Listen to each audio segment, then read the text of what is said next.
Hey, welcome, all my right thinkers. Thanks for tuning in to check out your boy P-Funk. Thinking right out here in the lab with my snowsuit on in the cold, and I'm back in the book. I got a nice lesson for you today.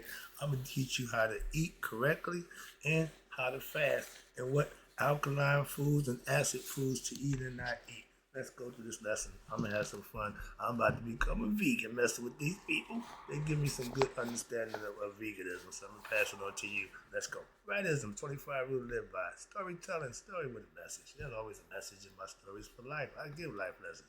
You tune in to receiving them. I appreciate you. We got a good thing going. Let's do what we do.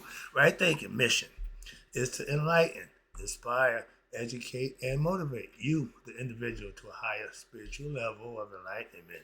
Right thinking way of life through mental and spiritual discipline practice daily will help and guide you to obtaining your goal of reaching spiritual enlightenment, aka know thyself.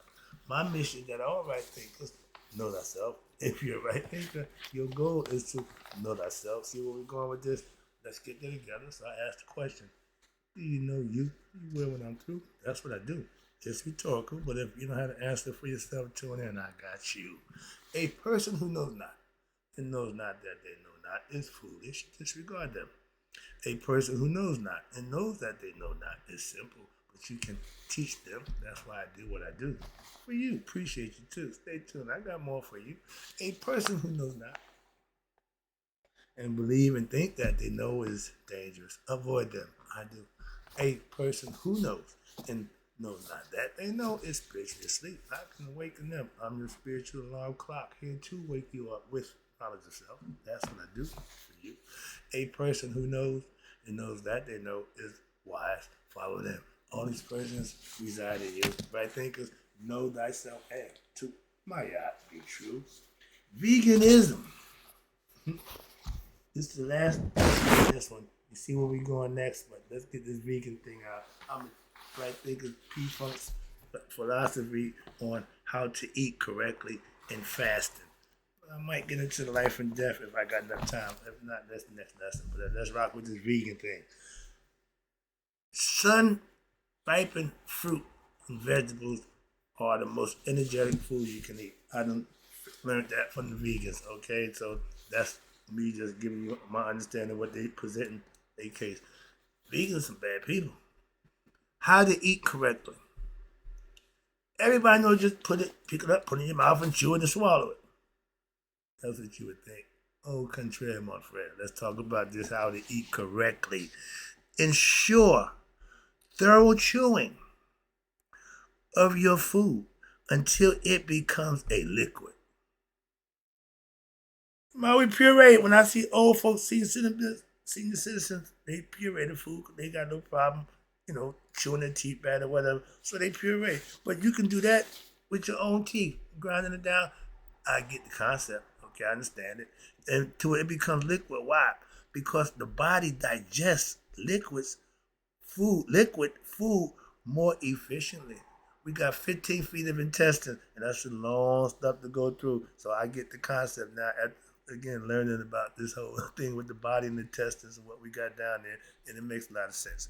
All right, but the body digests liquid food more efficiently, saving digestive energy. Okay, establish a constant daily eating schedule.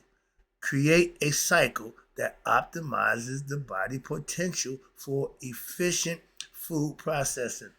In the morning, okay? Some people like to eat breakfast, some people like to do whatever, but your body it tells you this is what you should be doing. And if you got a routine that you're doing, just follow it. It works for you.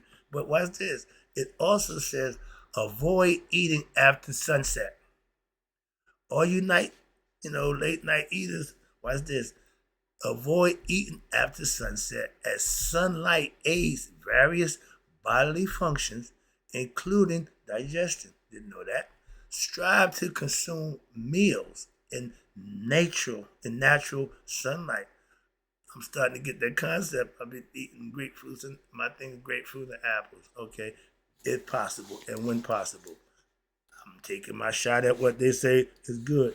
Apples was up the top of the list, so I jumped right on that one. All right, but it says refrain from combining different types of food, such as grains and fruits. Don't go together. Why mess the digestive system up as they can? What challenge the digestive system? I can understand that concept too. Ability to what separate and process the enzymes, potentially causing constipation and digestive issues, stomach problems. When you eat the wrong things, you put the wrong stuff in your stomach. Oh, you know, okay. And all this is making sense. I didn't, I pay attention, but they break it down and give you good understanding, make you start thinking about that meat thing. I know I am. Allow a 4 hour. Now, I didn't know this. I remember the 2 hour before going swimming or that nonsense. All right, but it says allow a 4 hour gap between your last meal and bedtime. Okay, I ain't got a problem with that. Makes sense. Okay, eating just before sleeping hinders efficient digestion while resting. We thinking the food is digested while we sleep. That's not no, it's not good. That's what they saying. We got that wrong. And what's this? While resting, impacting the quality of your sleep. Okay, meaning you can't sleep with your stomach rumbling by what abstaining from late night meals. You not only enhance sleep quality, but also enable your body to use energy for your rejuvenation and regeneration of its own. Within spend time trying to digest the food that you got going through that 15 feet of intestine. I'm starting to learn a few things about the body. I've been had this mind thing. I got that, but I didn't leave the body behind. But I'm starting to find a lot of stuff about the body that I didn't know. So I'm just letting you know. And I love to fast. I can go. Man, listen. I did the 40. I did the 60. Okay. I'm a faster. Why? I got no problem. Just the mind thing with me. It's easy to fast with my mental concept. That's why most people deal with this. No, I deal with this. So I'm learning how to deal with the body now from a different perspective. I know that the mind controls the body, but the body can have its own thing going. I'm learning that. All right. Fasting. That's when when you last cut yourself. Watch this. And TV, Hollywood plays it up, but this is a real fact.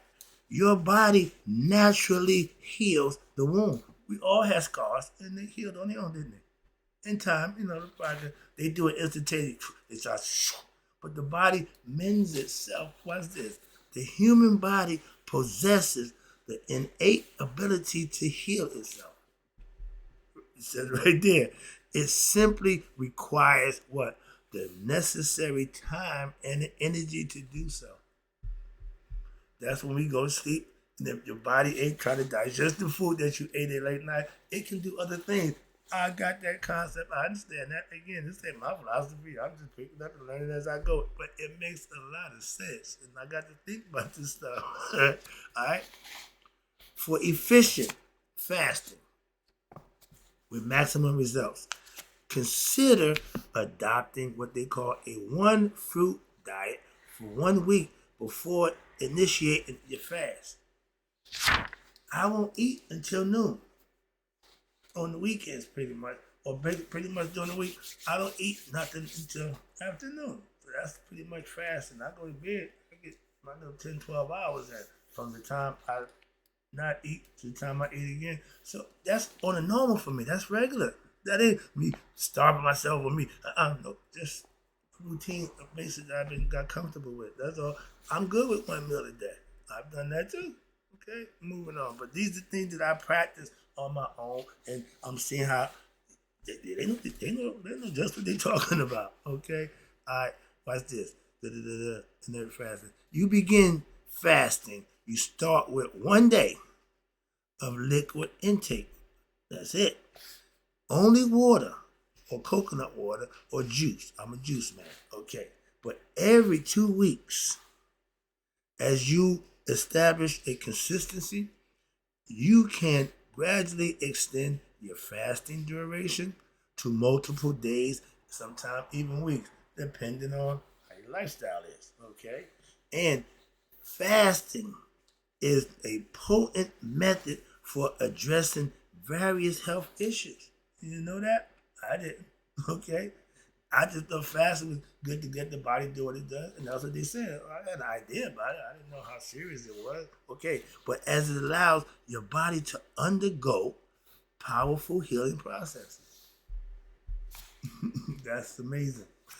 Notably, after 2 days of fasting, your body now begins to produce what they call growth hormones, contributing to your overall regenerative benefits of the fasting process. When you don't put stuff in the body will start feeding off itself. It will lose weight. That's how you lose the weight. Why? Because it start eating the fat, the leftover fat. It start sucking it up, getting it. We need energy. We got to put it from wherever we can get it. Okay, that's how the body functions. And when you get used to that, you put your body in that position. It's pretty much going autopilot. Okay, the body will acquiesce. But now, after 2 days of fasting, you be okay. But it is said, watch this. It is said that all diseases, dis-ease of the body, when the body is out of balance, body is out of Kundalini, serpent rising, chakra out of line. When it's out of line from what? Arise from mineral deficiencies in your diet, when it lacks essential minerals. Health issues will manifest when we've been conditioned to believe what? We need 3 meals a day. I've been done with that concept. I don't buy into that one. But that's what, again, we've been conditioned. But breakfast, lunch, and dinner. Breakfast on the weekend, maybe you might get me. But during the week, I start my day either with lunch or a late lunch. So it's going to be either that or dinner. But I can do 1 meal. That's what I'm trying to show you. With that 1 meal, I can squeeze it in there. All right? Because I'm a faster. But this is far from the truth. Why? Overeating forces your body now to divert energy towards digestive, again, like eating late night, and halting your stem cell production. The body produces itself when it has the time. That's what I'm telling you. By what? Consuming just 1 nutritious meal per day. Well. Your body redirects the energy towards what? Eliminating toxins rather than constant digestion, where we what? Abstain from eating. Now your body enters the regeneration state mode, producing stem cells and to heal and restore its overall health. That's a lot of stuff that just the body does on its own if it's given the right opportunity. Now, I'm not going to this list. I'm not going to do that. Okay, so I'm going to say the aggravation. But on one side, they tell you the alkaline foods. They get the fruit from God, the sunlight and fruit. And then they got the acid fruit or foods. I'm going to run a few of them. My favorite is apples, figs, seeded oranges, key lime, cherries, small ginger, cherry tomatoes, chestnut, thyme, watercress, a bunch of stuff. Jamaican avocado, bell peppers, cayenne pepper, sea salt, seaweed. I said I wasn't gonna read them. I'm reading them, but all these is the good food that you should eat. Pumpkin, okay, dragon fruit. I heard about that.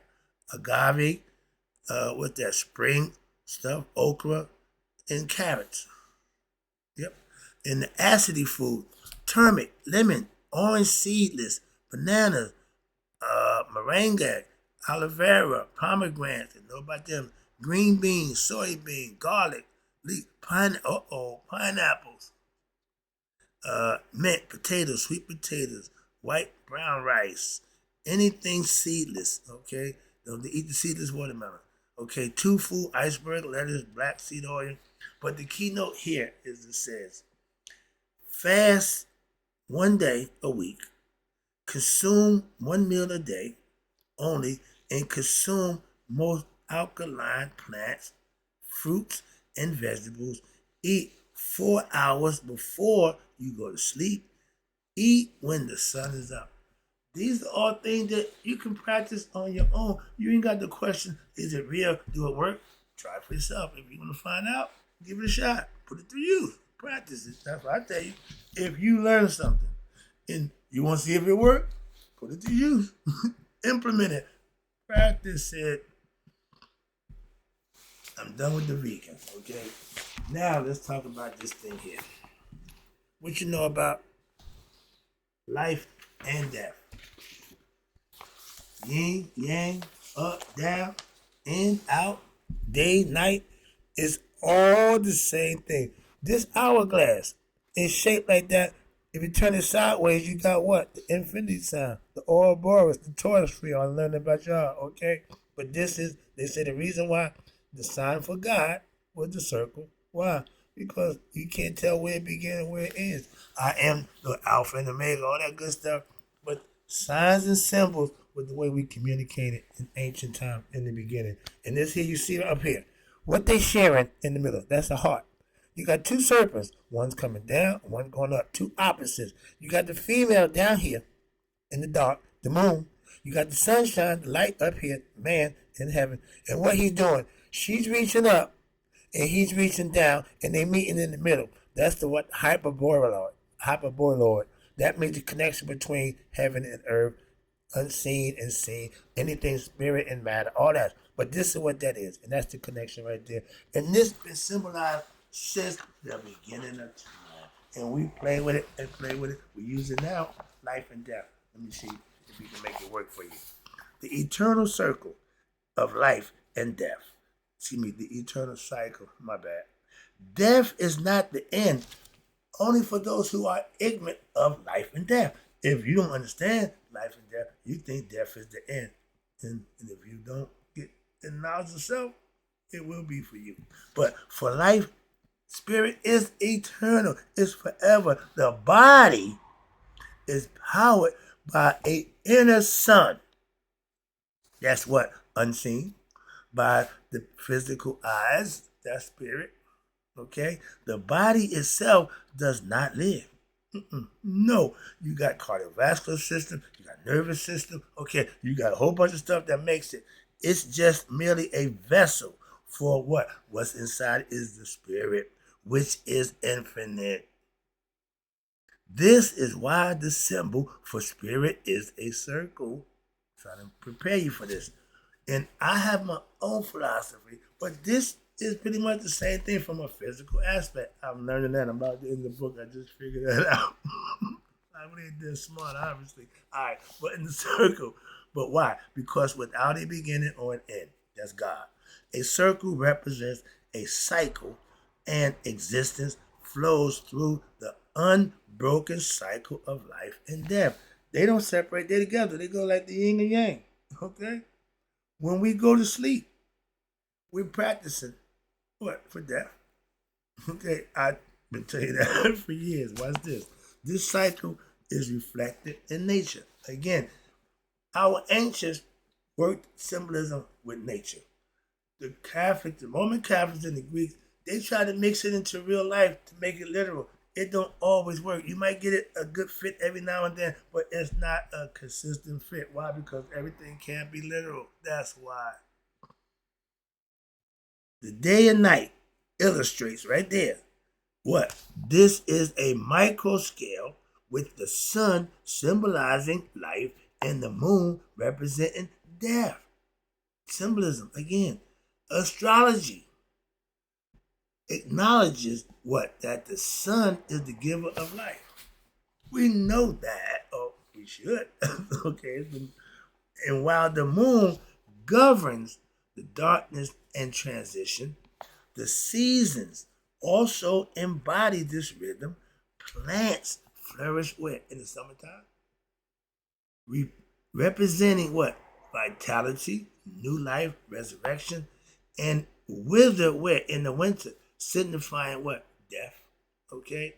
Hibernation. And this journey of the soul mirrors these eternal cycles. Again, which is why the principle of as within, so without, or as above, so below. Again, they fit. It's essentially to understand, it's essential. It is essential to understand. Even sleeping mirrors what? The cycle. What you mean? leading to the saying, sleep is the cousin of death. You preparing. When you lay down, that's what's going to happen. When the body is at ease, is laying down, is at rest, because of the spirit that's in it, and still functioning. When that no longer happens, the body ain't going to get up no more. And if it leaves, the spirit leave it, it ain't coming back to the body. The ancients taught that. That's why they prepared the body for the spirit to come back. If I die at 99 years old, I don't want to come back 99-year-old body. So that really didn't pan out too well. All right? But as you see over here where we at, sleep is the cousin of death. I had to get that point in. Because every time you lay down, you're preparing to die. You ain't died. Death to you ain't going to be a shock. How you died is what the causes that made. But no, the body is ready. The body understands. It knows. Okay? The body is an electrical machine for the magnetic soul within it. Again, that's God. The soul is the eternal essence of love from the heart. You see the heart, they share the heart. Capable of transitioning between infinite and mortal forms across the multiverse. Your brain functions as an electrical processor that's decoding light waves received from the universal self, aka God. Electricity vibrates. God, spirit, energy, frequency, and vibration, while magnetism radiates. Your body composed of vibrating electrical atoms. 6 neutrons, 6 protons, 6 electrons. And will always what? Return to rest. That means what? Death or sleep.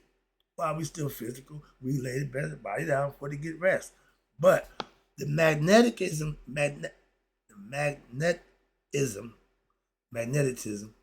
pulses endlessly. That's the subconscious. It don't stop. Signifying what? That your soul is eternal in nature. It's infinite. It don't stop. So when the physical body dies, that means the spirit don't die. It just makes a decision to go home or go find another body. The soul is pure love. We say that about God, and they keep telling you the heart. Yeah, that's excuse me. That's the symbol of love, but it's unchangeable and even untouchable. However, the mind is susceptible because that's yours. This is God. He give you this. This belongs to Him. That's why they weigh it at Judgment Day. And watch this. The mind, yours, is susceptible to what? Alterations, false beliefs, and lack of understanding, and create your own layers of what? Blockage and obstruction, obscuring what? You from the true self. Ignorance, okay? When we lose connection with wisdom and misidentify with the world of illusions, thinking it's real, your mental barriers form. And now this is what's preventing our highest, most loving essence from fully manifesting in our life because of our own undoing and our ignorance and not willing to learn to be better people, to exercise that right to be what? Our best selves. 5. Physical equals what they say, the phi cycle.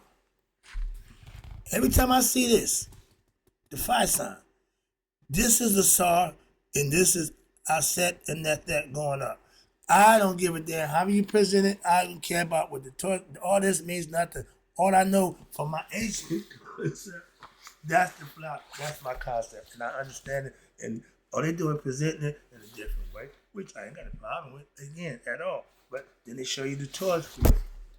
In the physical realm, this is God's energy. I understand that concept. Now let's talk about the concept up here, the hourglass. We got that done. Now let's talk about the spirit.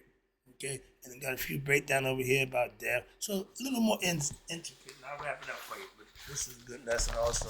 Hope you understand it. But the torch field I learned out the top, birth, growth, midlife, and then decay and death. That's the white hole that nothing goes in. So you can't go there. That's it. Party's over. Okay? You're born out of the black hole and come into the world. That's the concept. Over here, you see the spirit with the 8 spokes on the wheel. Egyptians knew the circle, but we didn't create the wheel. We didn't invent the wheel. We didn't use the wheel for moving stuff across that sand. Why? A wheel don't work in the sand. We use sleds. So understand. All right.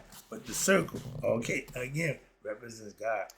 That 8 slices of the spirit is different concepts and different levels of however you want to present it. The 7, the 8 don't make a difference. But remember, the 8 is that Ouroboros. Turn it sideways. You turn this hourglass sideways, you got the 8 again. And all that's letting you know that Taurus field naturally is what it is. Your circle equals cycle. We're going to repeat. We're doing the zodiac right now, but we're going in reverse. We present it to you this way, but we live it in reverse. Again, the symbol for the spirit is a circle. Circles have no beginning and no end. It is eternal. As a Mason, we use the compass to make the circle that represents spirit. The compass sits on top of the square that represents matter. And we did the symbolism. Every time I see this, that's all I can recall. Like I said, I sat in the sun at that concept. It stayed in my brain. And they all say the same thing. They just present it different. That's what I'm trying to tell you. So I get it. I understand it. So let's talk about, they got down here, it says death. The word eth is part of death. But you have the physical body, the etheric body, we did this the other day, your astral body, and your mental body. All these is things that's layers inside of yourself that you have to go through. And it says here, death, eth, equal ether. Death is the door to ether. We call it the afterlife. We call it infinity, eternity, and more, whatever it is. But that's what death, you got to die to get there. Everybody, they said the phrase, everybody wants to go to heaven, but nobody wants to die. You got to die to go to heaven. The physical body has to die. Oh, no. Well, it ain't going nowhere anyway. So that ain't what you need to worry about. The physical body is the spiritual body need to be taken care of. All right, the inner self. And it says, death is the door to ether. My flesh and my heart may fail, but God is the strength that's in my heart and my portion forever. Psalms 73, verse 26. Don't know nothing about that one, but that's for you biblical people. Y'all would know better about that than I would. I'm just putting it out there. It says, death is not an end, but a transition. Again, it's a doorway to what? The ether, aka afterlife. The ether serves as the veil, between the physical and the astral world. The bridge that connects the seen and the unseen in reality. When we pass from this life, we travel where? Through the ether, aka afterlife. We shedding the physical body. You can't go to heaven with the body. That's why I say Christ don't sit at the right hand of the Father physically. It's a concept, metaphorically. And entering into what we call our astral body. That's the nervous and cardiovascular system inside the physical body. And that's a higher form of existence. Oh, yeah. And it's beyond material realm. Hence astral. The astral realm, again, wrap it up for you, is the plane of what we call thought or imagination. Why? Where the mind takes form instantly. In your dream, you think it is. You think it, you're there. See the difference? That's what Tahuti represents, thought. Whatever he thinks, he's there. And it is this world that's shaped by what? Your consciousness. Okay? Where what? Where energy and intention manifest instantly whatever you think will be. In this place, or in this space, the limitations in the physical world dissolve and your soul exists in what they call pure awareness or pure light existence in this rarest form without a body. We don't count it. That's where your spirit goes after it gets enlightened in the physical body and the body dies. It becomes part of that light for eternity. You will be conscious of who you are for the rest of your days. I like that deal. But to wrap it up, again, understanding this cycle of life allows us to be able to embrace what? Death. If you fear death, that's your ignorance of your higher self. If you know God, you don't fear death. Simple. If you know thyself, death is not a problem for you. Death is not an end. Why? But it is a continuation of an existence, a life that's beyond the veil where the journey of the soul unfolds infinitely. The spirit and the consciousness, which is God, which is you, when the physical body dies, that has a chance to go back home to the maker or go find another body to get it back home to the maker. It can't go home until what? It's awakened. So remember, or it knows itself. That's my goal as a right thing, is to get you to put yourself in that position for yourself. By knowing thyself is the way to beat death. That's why it stopped the reincarnation cycle of life. Hope you enjoyed the lesson, right thinkers. I'm having fun. Hope you enjoyed it. But in closing, may you all live to be 100 me, 100 miles a day. So I've never known that my right thinkers who know how to eat right and understand life and death cycle have passed away. I'll be back. Where I'm going now. Another page. Oh, elevating consciousness. Here we go again. More symbolism. But you see what I see here? You see that right there? That's my stuff. Okay, so I know that all this. I got you. Let's go. Right, I'll be right back. I'm just doing what I do. Hopefully you're enjoying it too.